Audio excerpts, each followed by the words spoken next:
Hello and welcome to the Naturopathic Family Podcast. I am your host, Dr. Michael Smith, a naturopathic physician on a mission to help individuals and families achieve health and wellness across the lifespan and throughout generations. Thank you for joining me today. Hello, I'm excited to be here with my friend, Dr. Kayla Priest.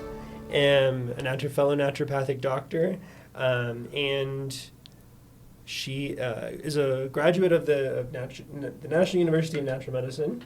Yep. I think that's what it was called when you graduated. Nope, it was still NCNM. NCNM, the National Maybe College. the next year it changed. Yeah. But, yeah. So they changed the names, but still the same institution.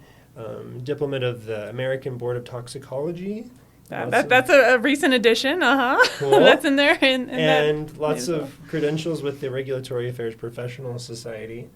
I'm excited to have you here. Thanks, Michael. Yeah, thanks for putting this together, and so good to meet you. Another fellow Idaho Falls person. Having grown up here, it's always nice to come back, especially in the wintertime, so I can get some snow in my life. Oh, yeah. And you may be over snow. I'm not sure where you're originally from. I don't recall. But, yeah, I love snow. It's definitely different than Portland. Oh, yeah, In the Northwest. But did you hear what happened to Portland? The freezing rain. Trees everywhere, falling on everyone's houses. Yeah. It's exciting. It's we're recording this in the middle of January where it's fully wintertime. Love it. So it's fun. So you have been a naturopathic physician. Yeah. You've worked in the realm. You have treated patients, and then you've kind of taken this journey into kind of regulatory affairs, things like that.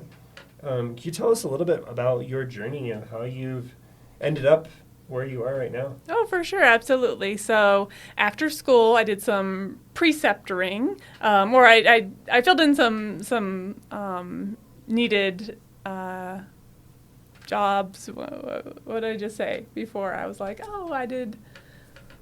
You can edit all this out. Yeah, that's right. Yeah, I was doing some maternity coverage for some other naturopathic midwives I had worked with.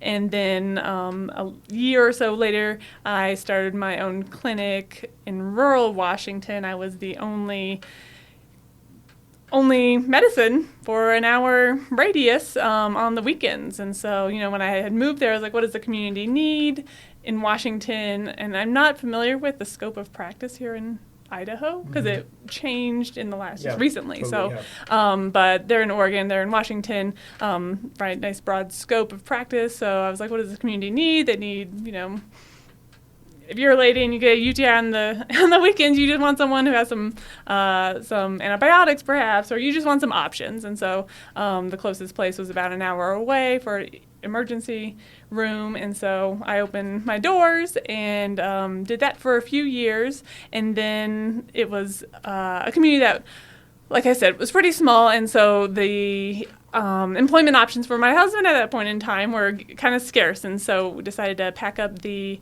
brick and mortar practice. And I had a friend that I went to school with, and she was working part-time at a scientific and regulatory consulting employer, and she got me into that, and it was remote, and my husband and I didn't really know where we were going to be landing yet, so it being remote, it being flexible, was great. Everyone, this was AIBMR Life Sciences, everyone there is a naturopathic doctor, and so they only hire other naturopathic doctors, which is very unique. It's very unique out there, especially even in the dietary supplement industry.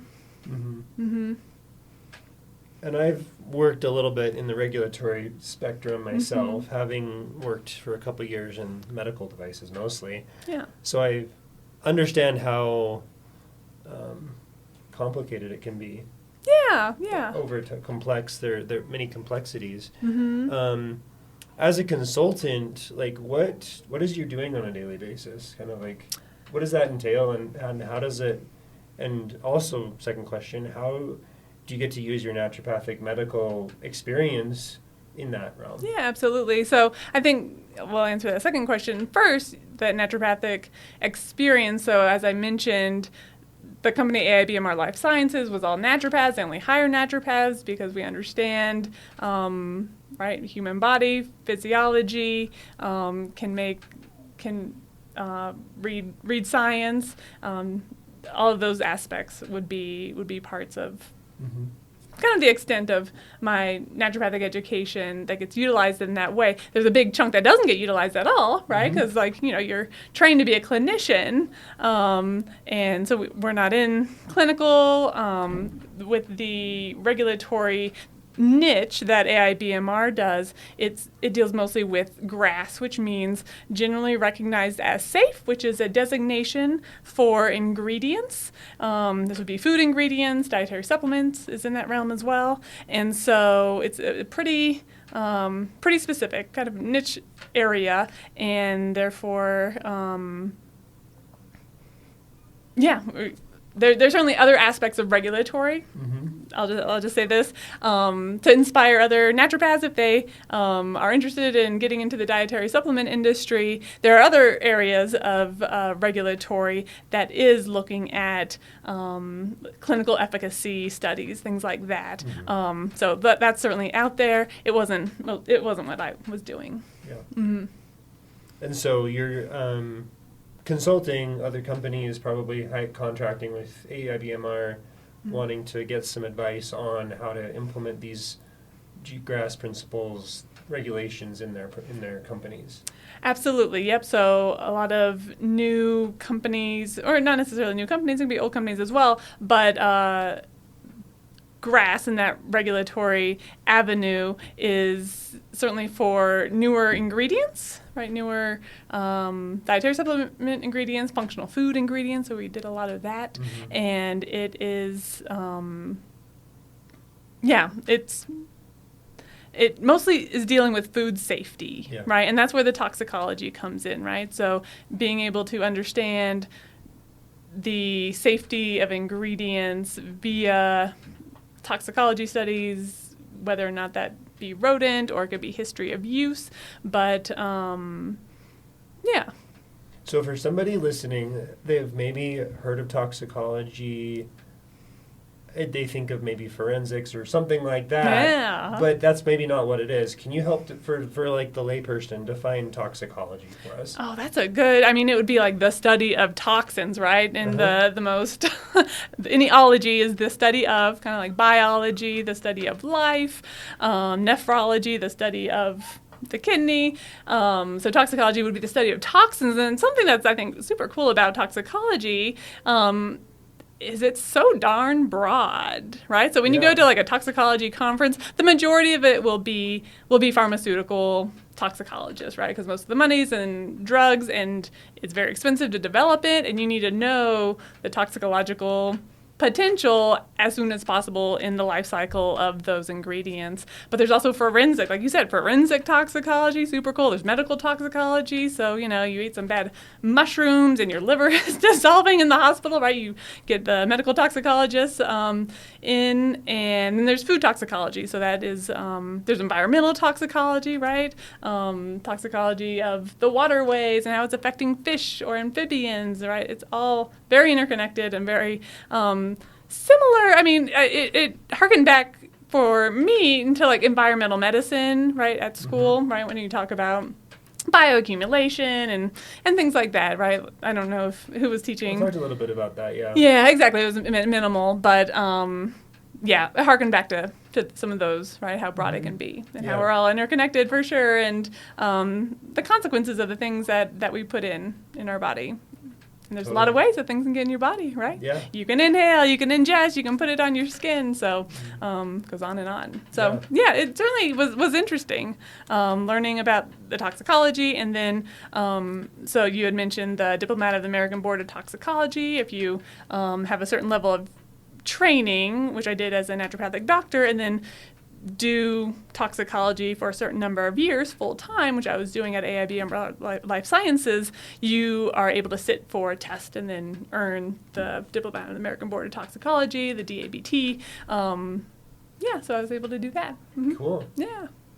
It's amazing how broad that toxicology can be. Yeah. And I think about it in terms of drugs or other natural substances. There's like these limits of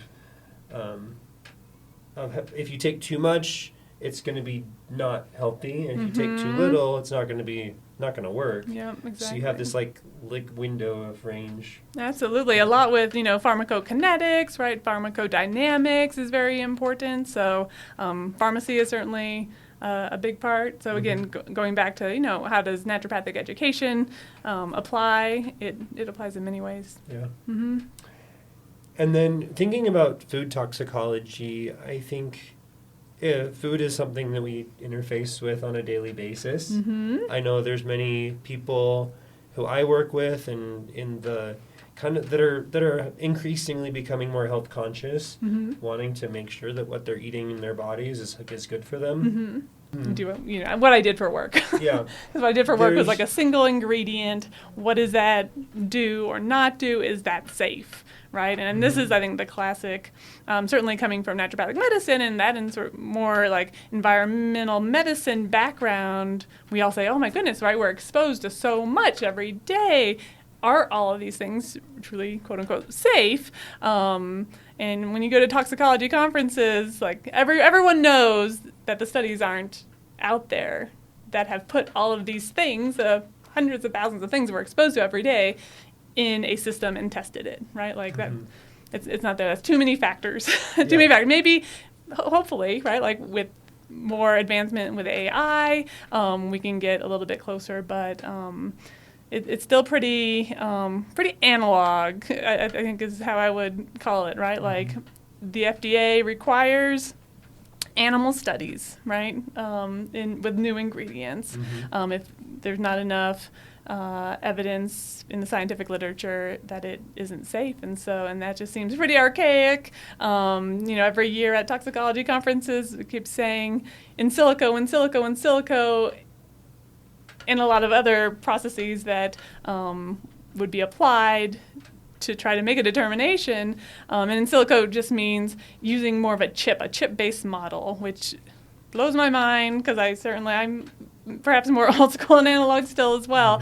So instead of looking at, say, kidney toxicology in a rat, you've got the kidney in silico, right, the kidney chip, and you're just going to expose that chip to the ingredient metabolites. So you really need to know, right? There's a lot of background science before you can get to these states that, using a chip, but but at this point in time, right, FDA still requires the rat studies. Yeah. So, and it is still pretty linear in terms of if we see X happen, it's because we've only put in a single product, right? We've only exposed the animal to a single thing. And it's really hard to do that over, thousands of products. Yeah. Testing to make sure each one is safe.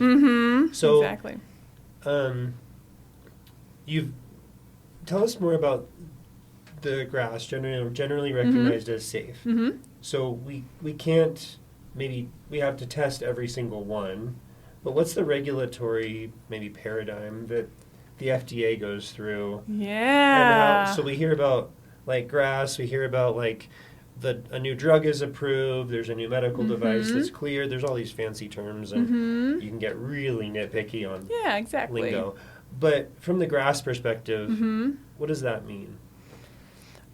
Yeah, and I think so often with regulatory, you always get a history lesson because what we have and do now is based on how it was before, and the year before that, or maybe not the year, the decades before that, right, and the decades before that. And so, the Food, Drug, and Cosmetic Act was that the 60s? Okay, I should have maybe written some of these things down for you. No, it's fine. I was looking it up too. I can't remember. Exactly. So, so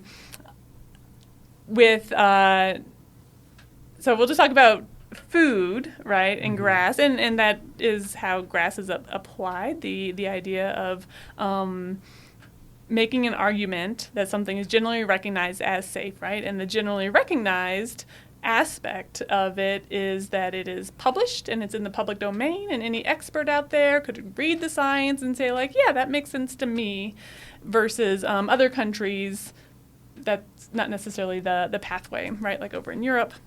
It doesn't need to be published in China. It doesn't need to be published.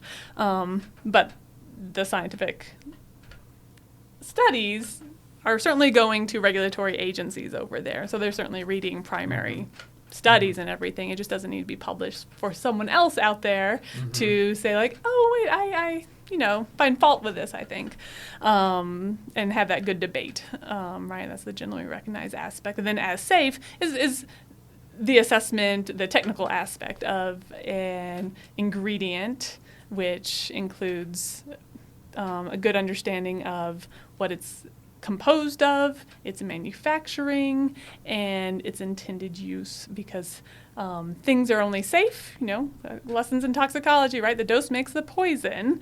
Things are only safe in the amount that the studies have shown, right? Like, so you drink too much water, you can die because you don't have enough sodium. So even water can be dangerous, right? So anything can be a toxin. It's all about the dose. And so the exposure estimate part, so if you have a new ingredient, you want it in food, you want to know how much the concentration of that ingredient in the food categories, and then you need to know how much of the U.S. population is eating that food category. And then you find a good average, you do some more math, so you can have a good estimate at the amount that a normal person may be exposed to, and then, we come together as scientists and say, yes, we think this is safe.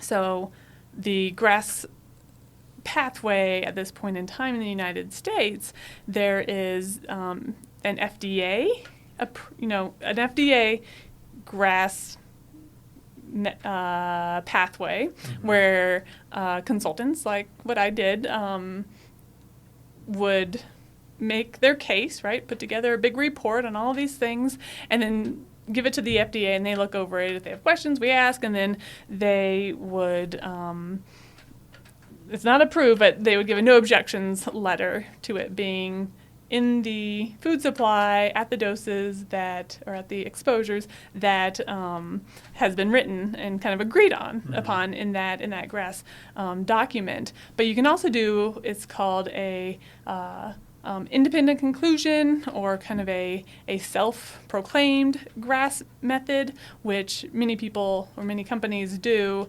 and ideally, you're doing the same level of good science, of good work, of good writing, making an argument, but you just keep it in-house and you don't have to tell the FDA about it.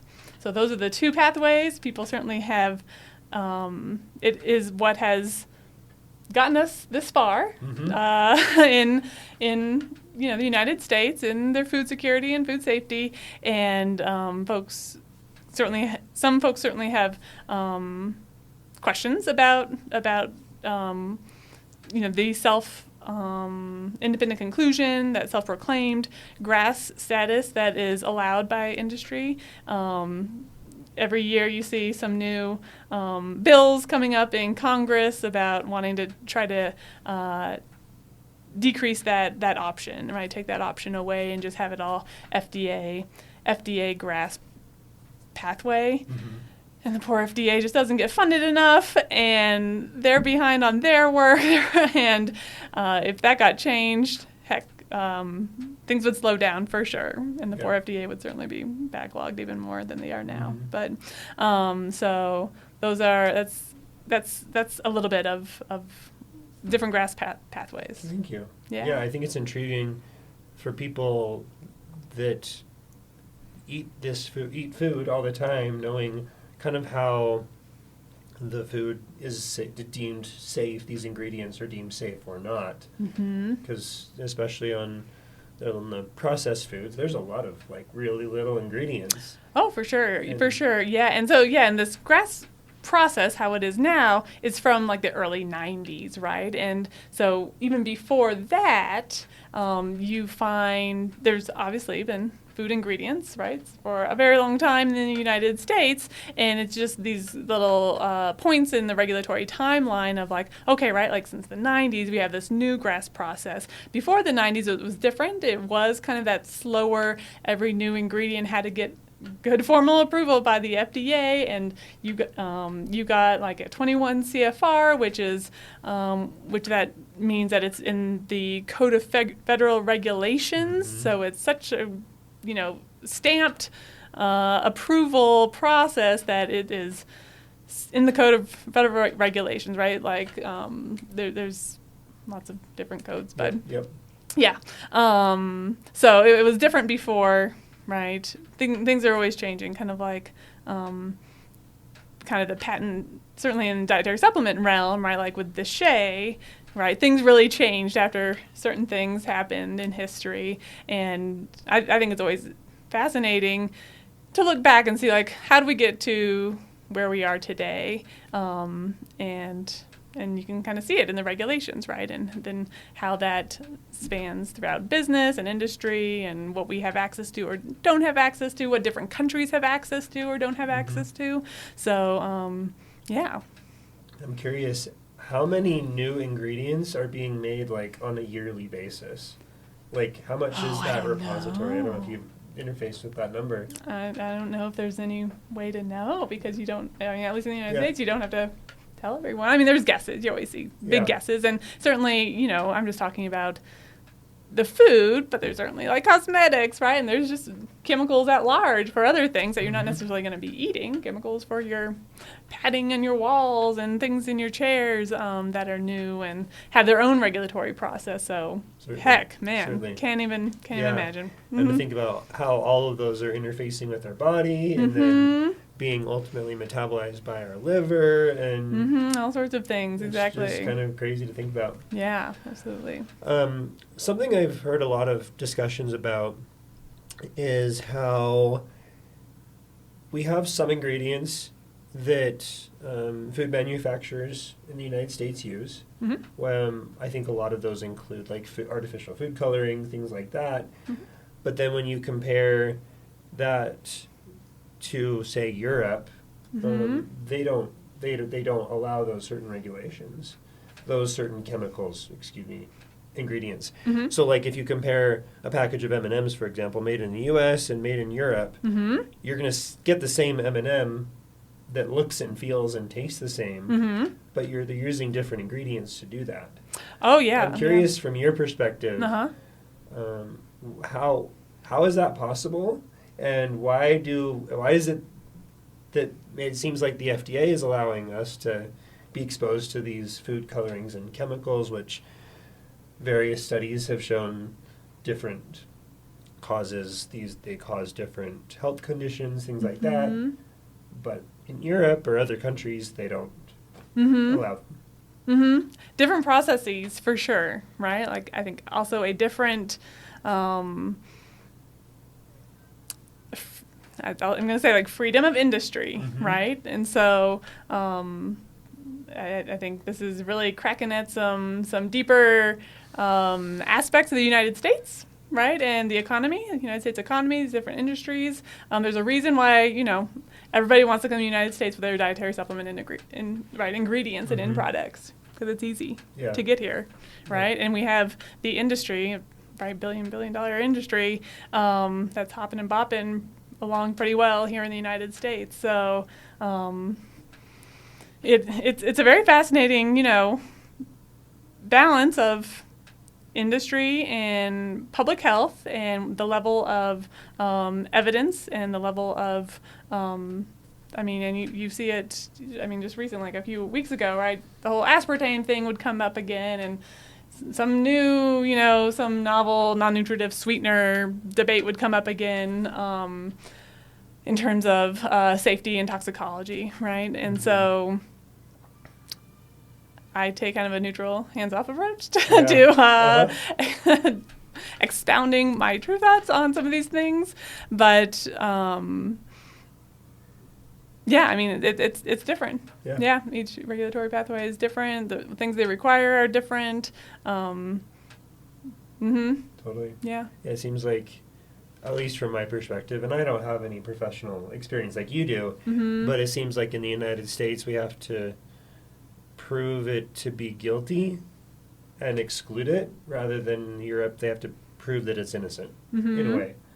Yeah, possibly. I don't know if Yeah, that's yeah, exactly maybe, fair, but it's just definitely different paradigms. Yeah. I think maybe the effect of socialized medicine that is predominant more in Europe and how that might play a role. I don't know if you have any Yeah, I don't know. thoughts on that. Yeah, I don't know how that, plays or doesn't. Mm-hmm. I think a lot of this conversation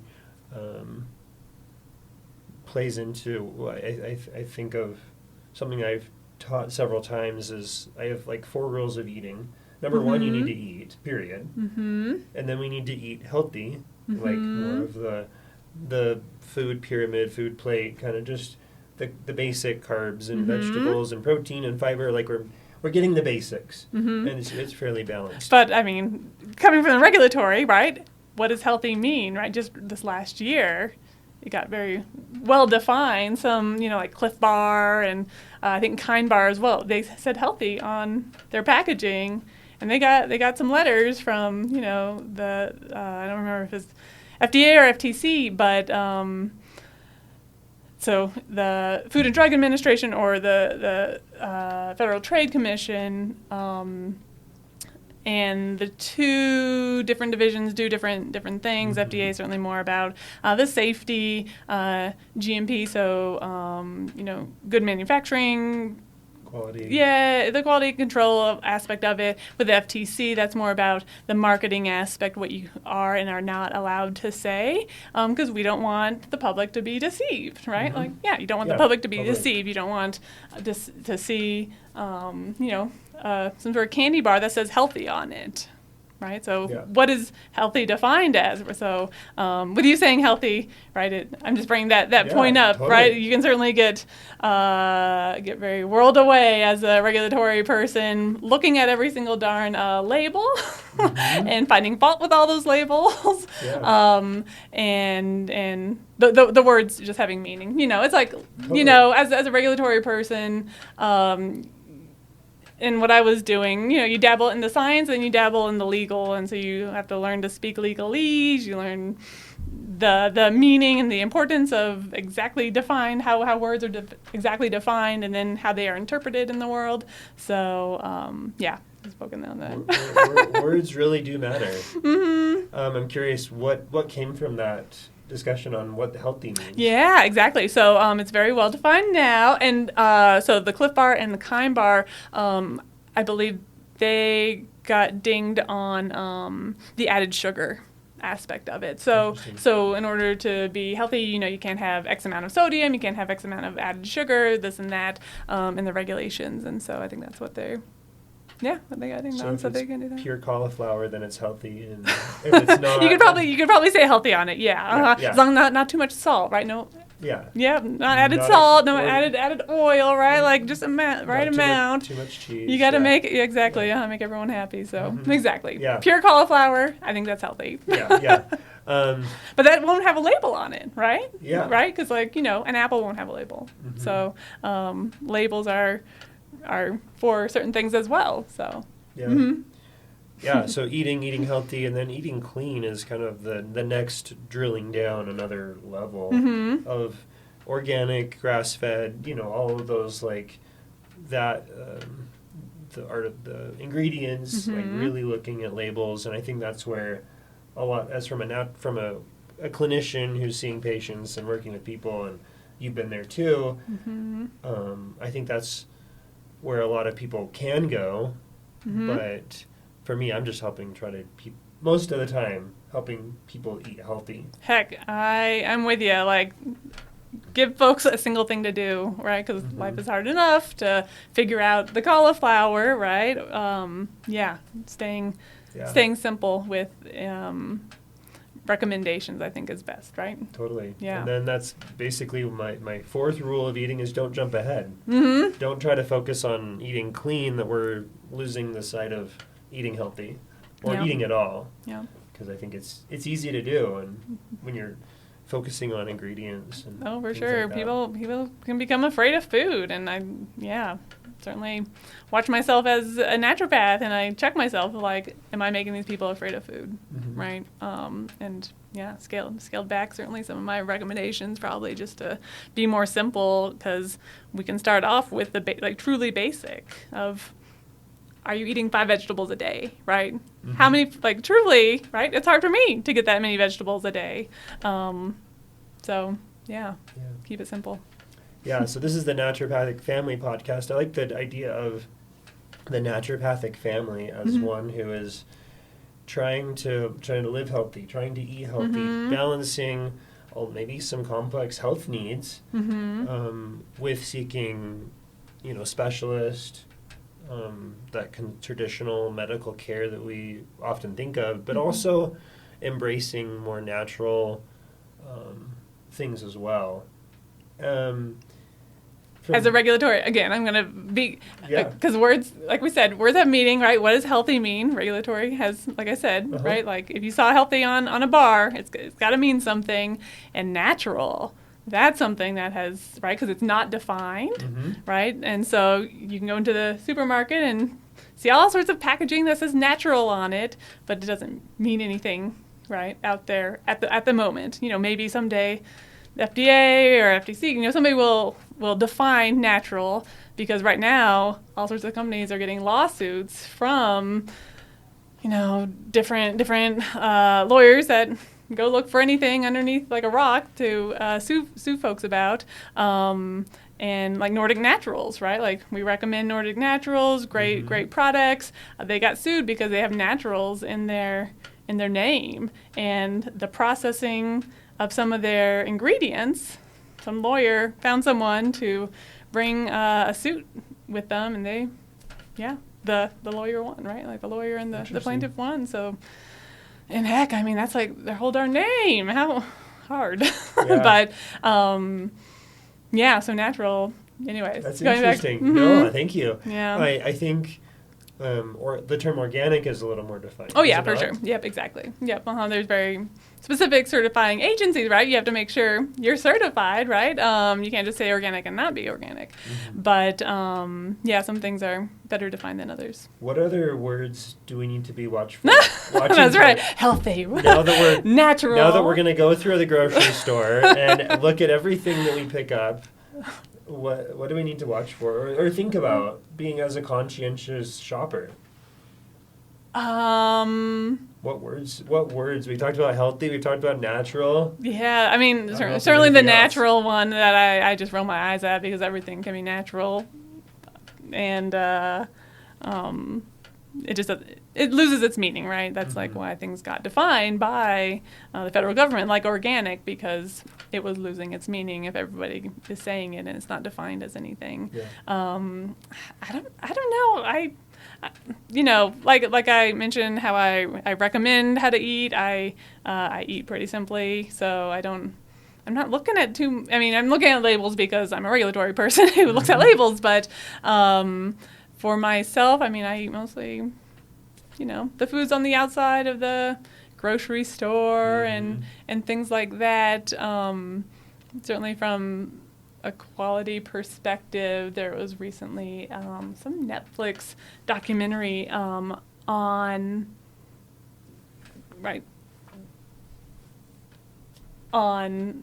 this is a totally separate, but still in the regulatory realm, so I'm going to talk about it. The salmonella on our romaine lettuce, right, and the salmonella on the cantaloupe, right? So certain foods and concerns on food safety, a different type of food safety, right? And so that's how it's all tying back in the regulatory, because you have to prove the safety of your manufacturing, which, all the food on those inside aisles, right? Oftentimes as naturopathic doctors, we say, eat on the outside of the grocery store because that's all the whole food, right? It's good whole food, and so you can chop it up, you know what it is. There's not many or any preservatives in it. But, if it's been washed with salmonella water, if it's been washed with E. coli water, right, that can be a concern. Yeah. So,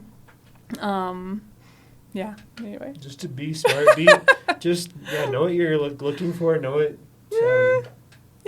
exactly. Be conscientious, have a purpose. And again, right, like me even just saying that out loud was like, oh golly. And now I've just made people afraid of food again, right? Now they're afraid of the outside of the aisles, and now they're afraid of the inside of the aisles, and we're all just afraid, and so we don't eat anything, which is not correct. And I certainly temper my, what you hear on the news, right, with like the day-to-day reality.